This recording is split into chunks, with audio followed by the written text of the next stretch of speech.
السلام عليكم ورحمة الله وبركاته. بسم الله الرحمن الرحيم. الحمد لله وحده والصلاة والسلام على من لا نبي بعده. أما بعد، فقال سبحانه وتعالى: محمد رسول الله والذين معه أشداء على الكفار رحماء بينهم تراهم ركعا سجدا يبتغون فضلا من الله ورضوانا سيماهم في وجوههم من أثر السجود. الآية. عن أبي سعيد الخدري رضي الله عنه أن النبي صلى الله عليه وسلم قال: إن الله تعالى يقول لأهل الجنة: يا أهل الجنة، فيقولون: لبيك وسعديك والخير في يديك. فيقول: هل رضيتم؟ فيقولون: وما لنا لا نرضى يا رب، وقد أعطيتنا ما لم تعط أحدا من خلقك. فيقول: ألا أعطيكم أفضل من ذلك؟ فيقول: أحل عليكم رضواني فلا أسخط عليكم بعده أبدا. رواه البخاري ومسلم.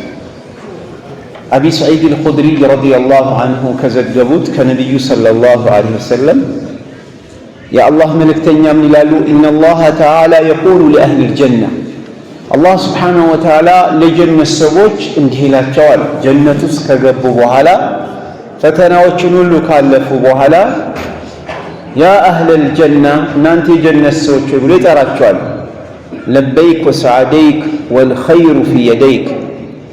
መልካም ነገር ሁሉ በአንተ እጅ ነው ብለው አላህን ለሱ መታዘዝ የሚለውን ለመስማት ዝግጁነታቸውን ይገልጻሉ። አላህ Subhanahu Wa Ta'ala ይላቸዋል: هل رضيتم؟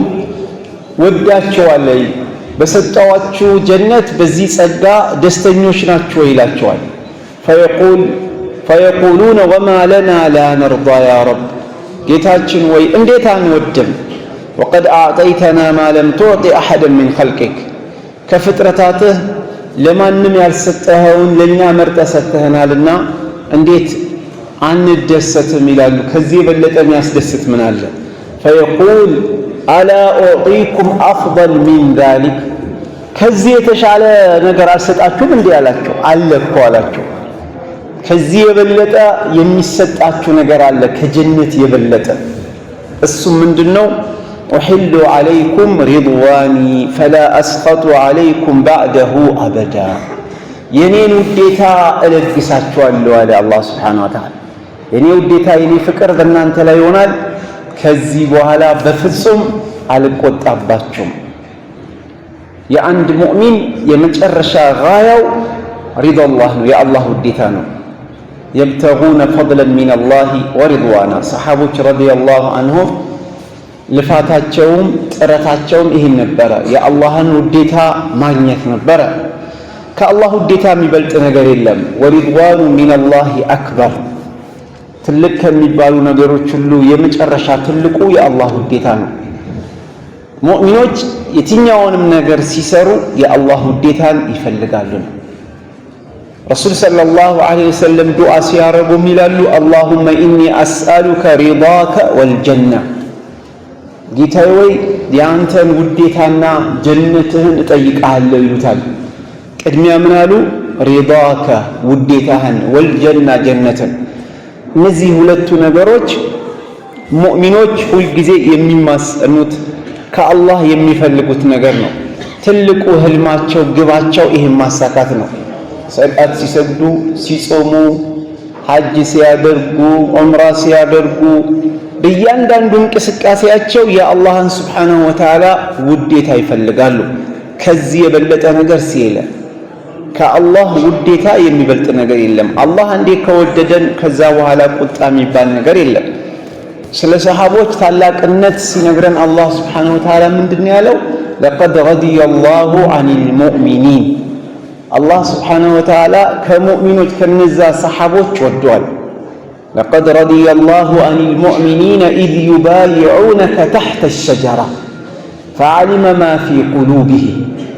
እነዛ 1400 ሰሃቦች እዛች ዛፍ ስር ተሰባስበው በአላህ መንገድ ላይ ለመሞት እውነት የላክነው ልዑክ ዑስማን ረዲየላሁ አንሁ ተገድሎ ከሆነ ልዑካንን መግደል በጣም አጸያፊ ነገር ነውና ገድለው ከሆነ ሁላችንም ወይ እናልቃለን ወይ እነሱ ያልቃሉ ብለው 1400 ሰሃቦች ቃል ኪዳን በይዓ አድርገው ነበር ከረሱል ሰለላሁ ዐለይሂ ወሰለም ጋር።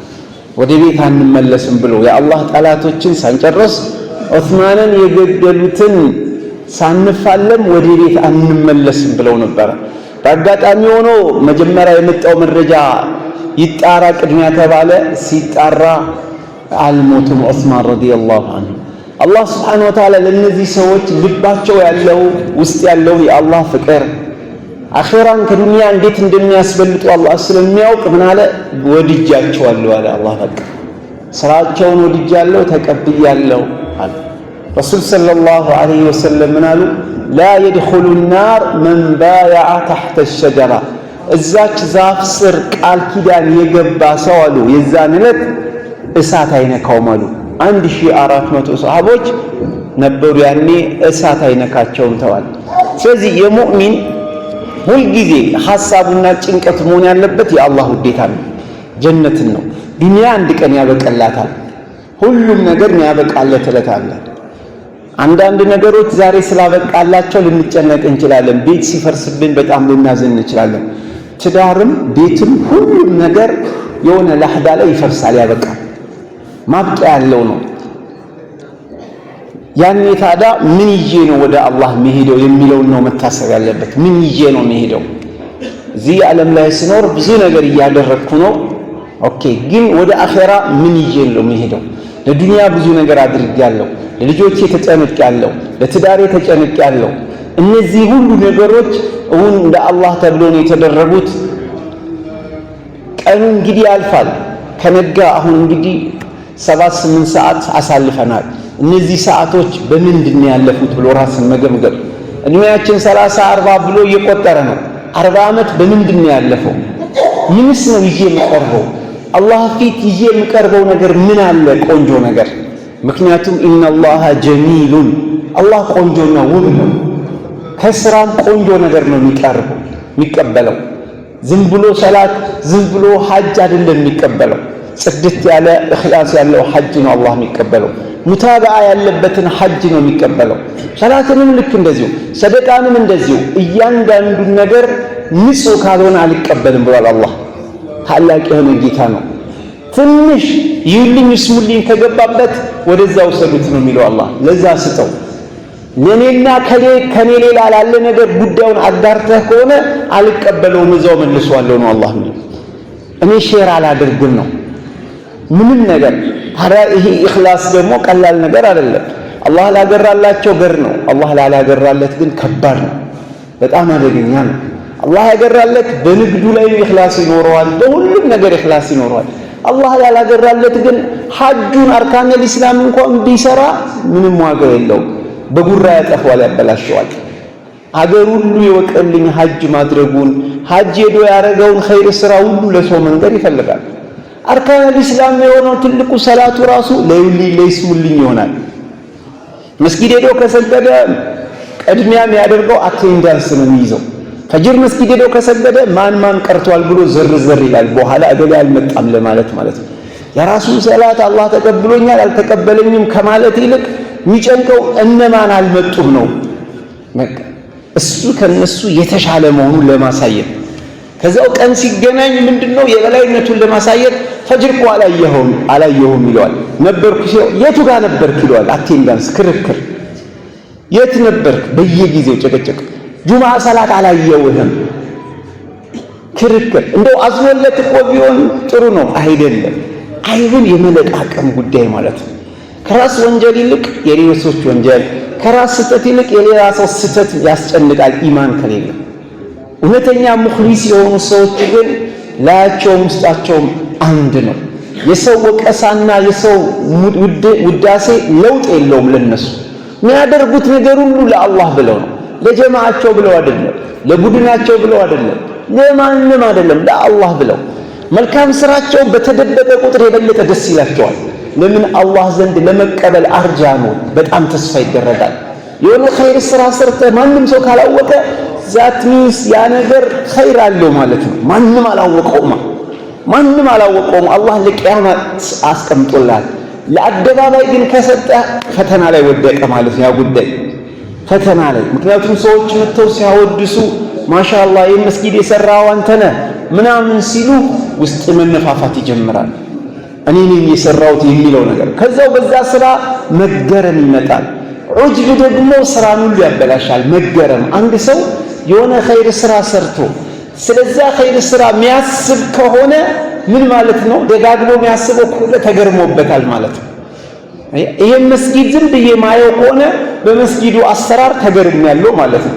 በሰራውትም ኸይር ስራ ተገርሚያለሁ ማለት ነው። ስለዛ ኸይር ስራ ማስብ ከሆነ የዛሬ 20 ዓመት ያረኩት ሐጅ ምን ይመስል ነበር እያልኩ ማጣጥመው ከሆነ ዋጋ የለው። ሙእሚን በተቻለው አቅም ኸይር ስራዎችን ደብቆ ማለት እነዛ ኸይር ስራዎች ዋጋ የላቸውም ብሎ ማለት ሌላ የተሻለ ኸይር ለመስራት ሁል ጊዜ መሞከር የተሻለ ሰደቃ፣ የተሻለ ጾም፣ የተሻለ ዘካ፣ የተሻለ እንዴት አደርጋለሁ ሁል ጊዜ የተሻለ ስፔሻሊ እድሜ በገፋ ቁጥር እድሜያችን ሲገፋ ኢባዳም የተሻለ መሆን አለበት። ያልታደልን ሰዎች ግን ትላንት ምርጥ የነበርን እየተበላሸን እንመጣለን። ጸባያችን እየተበላሸ ምቀኝነት እየጨመረ ክፉነት እየጨመረ መሄድ ከሆነ ትልቅ ኪሳራ ነው። ስለዚህ እድሜያችን ይቀርና አንድ ቀን ጨምሮ ሌላ ቀን ሲመጣ ትላንት ሰብረኛ አልነበርንም፣ አሁን ሰብረኛ፣ ትላንት ስግብግብ ሌቦች ነበር፣ ዛሬ ደግሞ ረጋ፣ እስከ ዛሬ አጭበረበርኩኝ፣ ፎርጅት ሰራው፣ ምን አልኩኝ፣ አረ አሁን ረጋ ልበል እንጂ ከዚህ በፊት በብር ከሰው ጋር ፎካከር ነበር፣ አረ አሁን ትልቅ ሰው ነኝ በቃኝ ማለት አለብኝ። ከዚህ በፊት በመኪና ፎካከር ነበር፣ ሕፃን ጨቅላ ነበርኩኝ፣ አሁን እኮ ትልቅ ሰው ነኝ ማለት አለበት አንድ ሰው። እኔ ትልቅ ሰው ነኝ። ለቢዝነስ በጣም እንሯሯጥ ሲሉ በቃ በፊት ሮጥኩኝ፣ አሁን እኮ ይኸውልህ 2 አይነት ፀጉር አውጥቻለሁ፣ በቃኝ እገሌ ቢሊዮነር ሆነ፣ አይ ዶንት ኬር፣ እኔ ችኛዋ ትበቃኛለች፣ አንድ ሪል ስቴት አለኝ፣ ይሄ ይበቃኛል፣ ሌላውን በቃ ወጣቶች ይሯሯጡ፣ እኔ ግን አሁን ትልቅ ሰው ነኝ፣ ለአኺራዬ ብዙ መስራት አለብኝ፣ ለዱንያ ይሄ ይበቃኛል ብሎ ሰው ሊረጋጋ ይገባዋል እንጂ እድሜው እየጨመረ ስግብግብነቱ በጣም የሚጨምር ከሆነ ለዱንያ ያለው ስሜት በጣም እየጨመረ ከሄደ ለተቃራኒ ጾታ ስለ ሴት ወሬው የሚበዛ ከሆነ አስቸጋሪ ነው። በቃ እኔ አሁን ትልቅ ሰው ነኝ፣ አንዷን ሚስት በረካ ያርግልኝ፣ ድሮ ነበር 2-3 ማግባት የነበረብኝ፣ አሁን አላህ አንዷን እንደ 4 ያርግልኝ፣ ዚክር ላድርግበት፣ እስኪ ኢባዳ ላድርግበት፣ 3-4 ሴት ሰብስቤ የምቃጠልበት ጭንቅላትም ጉልበትም የለኝም። በፊት ጉልበት ነበረኝ፣ አሁን ግን በቃኝ ብሎ ራሱን ማወቅ አለበት። አሁን ብዙ ጊዜ ወንድ ልጅ ይባላል ሞራሉ አይሞትም፣ ጉልበቱ እኮ የለም ዜሮ ነው፣ ግን ሞራል አይደለም። እኔ አሁን 4 ማግባት እችላለሁ ምናምን ይላል፣ ግን አቅም የለም፣ አብቅቶለታል፣ ምንም ነገር የለም። ስለዚህ እኔ አሁን አቅሜን አውቀዋለሁ፣ አሁን ዚክር የምልበት ነው፣ እስትግፋር ማድረግበት ነው፣ የተጣላ ማስታረቅበት እንጂ የምደባደብበት ሰዓት አይደለም አሁን ብሎ ቆም ብሎ ማሰብ አለበት። ምክንያቱም ሞት መቼ እንደሚመጣ አይታወቅም። ወደ አኼራ ከሄድን በኋላ ደግሞ የአላህ ሚዛን ከባድ ነው፣ ፈተናው ከባድ ነው፣ ምርመራው በጣም አደገኛ ነው። ኢዚ ሲምፕል አይደለም። በደንብ አድርጎ ውስጥ ድረስ ነው የሚያየው። ሰው ልጅ የላይ ነው የሚያየው። ማሻአላህ ግን እኮ አንደኛ ሰፍ አይጠፋም ይላል። አላህ ግን አንደኛ ሰፍ ለምን እንደማይጠፋ ያውቃል። ምናልባት ሀብታሞችን ሊቀፍል ይሆናል፣ እሱ በቃ ከመስጊድ አይጠፋም እያሉ ሳንቲም እንዲሰጡት ይሆናል። ይሄ ሰውዬ አላህ ነው የሚያውቀው ለምን አንደኛ ሰፍ አይጠፋም፣ እሱ ያውቃል። እኛ ምንም የምናውቀው ነገር የለም፣ ደካሞች ነን። የቂያማ ቀን ጀሃነም የምትለከሰው በ3 ሰዎች ነው የተባለው። ጀሃነም በ3 ሰዎች። የመጀመሪያው ማን የተባለው? ዓሊም የነበረ ሰው ግን ኢልሙን ለአላህ ብሎ አይደለም ሲያስተምር የነበረው። አላህ ምን ይለዋል? እውቀት ሰጥቼ ነበር፣ ቁርአን ሰጥቼ ነበር፣ ምን አደረክበት ሲል አንተ በምትወደው መንገድ ሁሉ አስተማርኩኝ ሲል አስተምረሃል፣ ግን አንተ ውሸታም ለኔ ብላ አይደለም ያስተማርከው። ሰው ዓሊም እንዲልህ ቁርአን ስትቀራ ያምራል ቁርአኑ እንዲልህ ነበር፣ ተደረገ ተባለልህ፣ ምን ትፈልጋለህ? ሂድ ወደ ጀሃነም ይባላል። ሁለተኛው ሰውዬ ሙጃሂድ ነው፣ በጂሃድ ፊ ሰቢልላህ የሞተው በጂሃድ ፊ ሰቢልላህ ልበሉ፣ ጀግና ነው። አላህ ምን ይለዋል? አንተ ጀግና ጉልበተኛ ማንንም የማትፈራ አድርጌህ ነበር እና ምን አደረክበት ሲለው አንተ በምትፈልገው መንገድ ሁሉ ታገልኩኝ ሰማዓት እስከመሆን ድረስ ይለዋል። አላህ ይላል አዎ ሰማዕት ሆነሃል፣ ግን ለኔ ብለህ አይደለም። ሰዎች ጀግና እንዲሉ ነበር። ከሞትክ በኋላ ተጨበጨበልህ፣ ጀግና ተብለሃል፣ ከኔ ምን ትፈልጋለህ ብሎ ወደ ጀሃነም ይወርዳል። ሶስተኛው ሀብታም ገንዘብ የሰጠው ሰው ሀብት ገንዘብ ሰጥቼ ነበረ ምን አደረክበት ሲለው አንተ በምትወደው መንገድ ሁሉ አወጣው፣ ምስኪና በላው፣ መስጊድ ሰራው፣ ይሄን ሁሉ አደረኩኝ ለአንተ ብዬ ሲል ውሸታ ማድረጉን አድርጋል፣ ግን ለኔ ብለህ አይደለም ያረከው። እሱ ኸይረኛ ነው እንዲባል ብለህ ነበር። ሰደቃ ይሰጣል፣ መስጊድ ይሰራል፣ የእሱ ገንዘብ ያልደረሰበት ኸይር የለም እንዲባል ብለህ ነበር ብሎ ጀሃነም ይደፈዋል። አደገኛ ነገር ነው ጉዳዩ። እቺ ነፍስያ በሁሉም ነገር ጣልቃ ትገባለች፣ በሁሉም ነገር።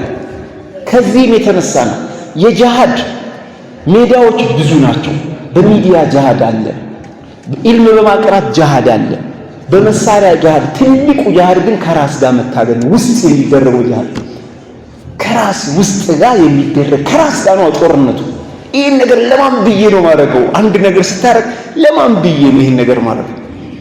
ገንዘብ በመስጊዳውም ሲጠየቅ አንድ ምስኪን ሄዶ ይጠይቃቸው የለ ብዙ ሰዎች 1000 ምናምን፣ ባለ ሀብት ግን ሲጠይቃቸው 1 ሚሊዮን ምናምን ይሰጣሉ። ዋይ ለምን? ዋይ ለመስጊዱ ነው ወይስ ለሰውየው ክሬዲት ነው የምንፈልገው? ለመስጊዱ ነው ወይ ያ ሰው ሄዶ እንዳያማን ነው? በድብቅ ሲሆን ምን ሰጣት ሳንቲም እዚህ ግባ ማትባል ነው። በይፋ ሲሆን ለምን ከፍተኛ ብር እንሰጣለን? መስጊድ ውስጥ ብር ይሰባሰባል። በጁምዓ 10 ብር 5 ብር ምናምን በኋላ ሲቆጠር 100 ብር ነው 200 ብር ራሱ ትንሽ ነው። የለም ምንም ለምን ማንም ስለማያየው ሰዎች የሚያዩት ሲሆን ግን 10,000 100,000 ብለን እንይታለን። ቆም ብለን ነው ለምን እንደዚህ ሆነ? በትልቅ መስጊድ ጁምዓ ላይ ብር ተሰባስቦ ስንት ካርቶን ሲሰበሰብ 20,000 30,000 ብር ነው የሚሆነው። ይሄ ሁሉ ተሰብስቦ የምን እቺ ለአላህ ብለን እንሰጣት ልጅ ማለት ነው። አየህ ማንም አያይማ፣ ማንም አያይ። እዚህ ጋር ነው መበርታት ያለብን። ማንም የማያየው ኸይር ላይ ነው በጣም መበርታት ያለብን። ዑለሞች ሲቸገሩ ዝም ብለን አይተን ጸጥ ብለን ከዛው አደባባይ ወጥቶ ሲለመንላቸው ያኔ ብዙ ብር እንሰጣለን። ለምን መጀመሪያ በድብቅ አንሰጥም ነበር? እነዚህ ሰዎች ለምን አደባባይ እንዳይወጡ እኔም በገንዘቤ አንተ በኢልም ለዲን እየሰራህ ነው እየታገልክ ነው እርሶ ማሻአላህ እንዲዚኖት እኛ ደግሞ በገንዘባችን ግዴታ አለብን። ቢኖሮትም ባይኖሮትም ከእርሶ ጋር መቆም አለብን። ለምን ለአላህ ብለው እየሰሩ እስከሆነ ድረስ እኛም ለአላህ ብለን በገንዘባችን አስተዋጽኦ እናደርጋለን። ኖ አይደለም፣ መቸገር አለባቸው። ገንዘብ ሲባል ቸግሯቸዋል እንዴ? ሰው የግድ መቸገር አለበት ልንረዳው? አደባባይ መውጣት አለበት፣ መዋረድ አለበት። ከዛ በኋላ እኮ ዋጋ የለም። አንድ ሼህ ብር እኮ ከተለመነለት በቁም ቀብረነዋል። በቃ ዋጋ የለም። ለምን? ልጆቹ ሞራላቸው ይነካል። ሁለተኛ ዓሊም አንሆንም ነው የሚሉት። በፍጹም ዓሊምነት ሸሪዓ የሚባል ይጣላሉ። በቃ ስለዚህ አካዳሚ ይማራለሁ ወይም ነጋዴ ይሆናለሁ እንጂ ብዙ ጊዜ የዓሊም ልጆች ዓሊም መሆን የማይፈልጉት በዛ ነው። ሞራላቸው ስለሚነካ ነው። ገንዘብ የሚሰጡ ሰዎች ሞራላቸውን ነክተው ነው ብር የሚሰጡት እንጂ በድብቅ ኃላፊነት አለብን ግዴታ አለብን ብለው አይደለም። ሲቸግር መተህ ጠይቀኝ ይላል። ሲቸግር አላህ ነው ጠይቀኝ እንዴ? አንተ ለምን ጠይቀኝ? ምን ማለት ነው? አንድ ሰው ሲቸግር መተህ ጠይቀኝ ይባላል እንዴ? ሲቸግር ጠይቀኝ፣ ሲቸግር አላህን ጠይቅ ነው እንጂ እኔ ወንድምህ ነኝ ከጎንህ አለው። አላህ ለአንዱ ገንዘብ ሰጥቷል፣ ለአንዱ አኽላቅ ሰጥቷል፣ ለአንዱ ሙያ ሰጥቷል፣ ለአንዱ ኢማን ሰጥቷል፣ ለአንዱ ኢልም ሰጥቷል። ሼር ተደራረጉ ነው፣ ሌላ ነገር ምንም አይደለም። ተቀባበሉ ነው እንጂ ሁሉም የማን ነው? የአላህ ነው። በእጃችን ያለው ሁሉ የማን ነው? የአላህ። እውቀቱም የአላህ ነው። ኢልም ያለው ሰው እንደዚህ መኩራት የለበትም። ለአላህ ብሎ ነው መስራት ያለበት። ገንዘብ ተሰጠው አልተሰጠው ቢርበውም ቢጠማውም ለአላህ ብሎ ኃላፊነት መወጣት አለበት። የመስጊድ ኢማም ነው፣ ኃላፊነቱን መወጣት አለበት። ቁጭ ብሎ ልጆችን ማስተማር፣ የተጣሉ ማስታረቅ፣ ትዳር የሌላቸውን ሰዎች ማገናኘት ሊላህ ብሎ እንጂ ብሎ ጎንበስ ቀና ማስባል ከሆነ ማንም ሰው ያደርገዋል እኮ። ያ አይደለም ነው። ትውልድ መስራት ነው፣ ማህበረሰብ መስራት ነው። እንዲህ አይነት ደግሞ የምር ነገር ካረግን አላህ ምን ብሏል? ኢንተንሱሩላህ የንሱርኩም። አላህ ቃሉን ጠብቋል። እኛ ቃላችንን መጠበቅ አቃተን። ሰሃቦች ቃላቸውን ስለጠበቁ አላህ ሞላላቸው፣ የበላይ ያረጋቸው። የአላህን ዲን ከኢኽላስ ሊላህ ብለው ስለሰሩ ከዓለም ፋርስን፣ ሩምን ታላላቅ ሀያላን መንግስት አሸንፎ የበላይ ያደረጋቸው ለምን? ሊላህ ብለው ስለሚሰሩ ነው። ሀታ ጂሃድ ሲዋጉ ትግላቸው ሰውየው እንዲሰልም እንጂ ካፊርን ለማሸነፍ ብለው አይደለም። እንዴት ጀነት ይገባልናል ይሄ ሰውዬ የሚለው ጨንቋቸው ነው። አልሙሂም የዛሬ መልእክቴ ምንድነው? የአላህን ውዴታ እንፈልግ። አላህ አንዴ ከወደደን አይቆጣብን ማለት ቁጣ የሚባል የለም። ሀታ ወንጀል ብትሰራ አንዴ ከወደደ የሱ ውዴታ ካረፈብህ አበቃ። የሱ ቁጣ አደገኛ ነው። በሆነ ነገር ከተቆጣ ድራሻችን ያጠፋል፣ ዱንያችን አኺራችን ይበላሽ። ምደነድንላችሁ አላህ ሲቆጣ እንዴት እንደሆነ ልንገራችሁ። አንድ አቢድ የነበረ ሰው አለ። ይህ ሰው አሉ ረሱል ሰለላሁ ዐለይሂ ወሰለም ሌላ ፋሲቅን ሰው ያገኘዋል። ተው አላህን ፍራ፣ ይሄን ነገር ተው ብሎ ይመክረዋል። ፋሲቅ ማለት አማጺ ማለት ነው። ሐራም ነገር የሚሰራ፣ ኸምር የሚጠጣ፣ ቁማር የመሳሰሉ። ይሄ ሰው በሌላም ጊዜ ሲያገኘው አሁንም ወንጀል ይሰራል። ያን ወንጀል አይቶበትም። አንድ ቀን ያ ሰውዬ ምን ብሎ መልስ ይመልስለታል? ዳዕዋ ሲያደርግለት አንተ ደግሞ እኔ ላይ ለመቆጣጠር ነው እንዴ አላህ ይላከዋል? ሁልጊዜ ምንድነው የሚጨቀጭቀኛል? ይሄ ደግሞ ተናደደና ዳዕዋ ስላደረኩልህ ነው እንዲህ የምትለኝ? ጭራሽ እንዲህ ትለኛለህ? ወላሂ አላህ አይምርህም አለ። አላህ ተቆጣና ሁለቱንም ሀያታቸውን ወሰዱ። የዱንያ ማብቂያቸው አደረገ። ፊት አቅርቦ ጥያቄ ነው ያቀረበ። እሱ ይሄን ጥፋት አጠፋ። ኦኬ አንተ እኔን የምታውቀኝ ስትገዛል የነበረ ሰው በእኔ ስልጣን ገብተህ እንዴት ትምላለህ ይለዋል። አይምሮም ብለህ እንዴት ትምላለህ? ይኸው እሱም ምሬዋለሁ፣ አንተ በሱ ቦታ ጀሃነም ትገባለህ አለው አላህ ሱብሓነሁ ወተዓላ። ሲቆጣ እንደዚህ የፈለክ አቢድ ብትሆን የአላህ ቁጣ ከመጣ አለቀ። ረሱል ሰለላሁ ዐለይሂ ወሰለም እኔ ራሱ ጀነት ምገባው በሱ ረሕመት በሱ እዝነት ነው አሉ። የኔ ሰላት የኔ ምናምን አይደለም በእዝነቱ እንጂ አልገባም ብሏል። ነፍስያ ግን አስቸጋሪ ነች። ትንሽ ከአንድ ሰው በኢማን ከበለጠን በኢማን አይደለም ወይ በሰላት ነው እንዲህ ነው የምንኮረው። በቃ ምንም እኮ ነገር የለንም በሆነች ነገር ብቻ ስለተሻለ።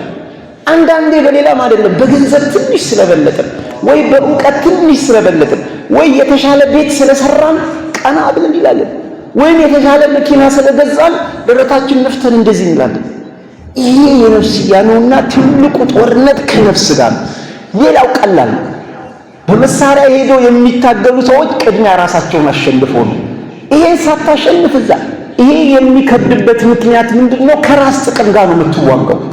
ያ ከሌላ አካል ጋር ነው የምትዋጋው። ይሄ ግን ከራስ ጥቅም ነው። ከራስ ስልጣን፣ ከራስ ገንዘብ፣ ከራስ ዝና ጋር ነው። ጀማ አለ፣ ኢማም ነህ፣ ስልጣን አለ፣ ከሱ ጋር ነው ጦርነት። ከሌላ ጀማ ጋር ሊቀራረቡ ሲል አንተ አትወድም። ለምን? ያንተ ጥቅም ይነካል። ደሞዝ፣ የተለያየ ነገር ይነካል፣ ጥቅም ይነካል። ቢዝነስ ትሰራለህ፣ ሚሊዮነር ነህ፣ እዛ ውስጥ ወለድ አለ፣ ሐራም አለ። ያመቶ ማለት ከጥቅም ጋር ነው ጦርነት። አኼራ ይበልጥብኛል ብለህ ነው፣ ጀነት ይበልጥብኛል፣ የአላህ ውዴታ ይበልጥብኛል ብለህ ይሄ ልትተወው ነው። ቢዝነስን ልትተውና ሐላል ቢዝነስ ልትገባ ነው። ሐላል ቢዝነስ ደግሞ ብዙ ጊዜ ጠብ ነው የሚለው፣ ሐራም ነው እንደዚህ በጎርፍ የሚመጣው። በኒ እስራኤሎች ሐላል አሳ ሲያጠምዱ አንዳንድ ነው የሚያገኙት። የተከለከለ ቅዳሜ ቀን ግን ተገልብጦ ይዘላሉ። ክልክል ቀን ብዙ ጊዜ ሐራም ተገልብጦ ነው የሚመጣው። ግን ሐራም መጨረሻው አያምርምና ሁላችንም ደካሞች ነን፣ ስህተት ላይ ያለንና ለአኺራችን እንዘጋጅ። ተውባ በማድረግ ፍልስጤን እየደረሰ ያለውን ነገር ታያላችሁ። አላህ ቃሉን እኮ እየጠበቀ ነው፣ ግን መሙላት አልቻልንም። በስሜት እየሄድን እንዴት ይሁን? በስሜት ነው ለምንሄደው። ስሜታዊነት ረጋ ብለን ቀስ ብለን ደካማ ከሆን ደካማነታችን አውቀን አላህ መካ ላይ ለሰሃቦች ምንድን ያላቸው? ሐታ ረሱልን ሰለላሁ ዐለይሂ ወሰለም ሲሰደቡ እንዳትደባደቡ ነው ያለው አላህ። ፈአፉ ወስፈሑ፣ አሁን አቅም የላችሁም። ያለ አቅም ተነስተህ እሳቸው ተሰደቡ ምናምን ኖ ሰብር አድርጉ ነው ያላቸው መካ ላይ እንጂ ዑመር ኢብኑ ኸጣብ ረዲየላሁ ዐንሁ ጀግና፣ ሐምዛ፣ ሌሎችም ነበሩ። ሄዶ ፋይት ማድረግ ይችሉ ነበር። ቆይ በስሜት ያለም ጉዳዩ አሁን ምን ማለት ነው? ይቅር በሉ ፈአፉ ወስፈሑ ነው ያለው።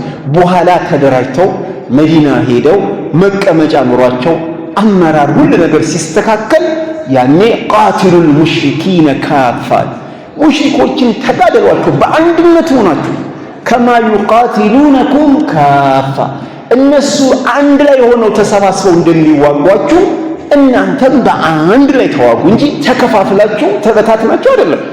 የዓለም ሙስሊም 1.8 ቢሊዮን ነው። ከዛ ያለ ሙስሊም ጥቂት ነች እኮ በጣም። ሐማሶች እኮ እዚህ ግባ የማይባል ቁጥር ነው። ሌላው ሙስሊም ሁሉ ቁጭ ብሎ ድል እየጠበቀ ነው። እንደዚህ ነገር አይደለም ነው።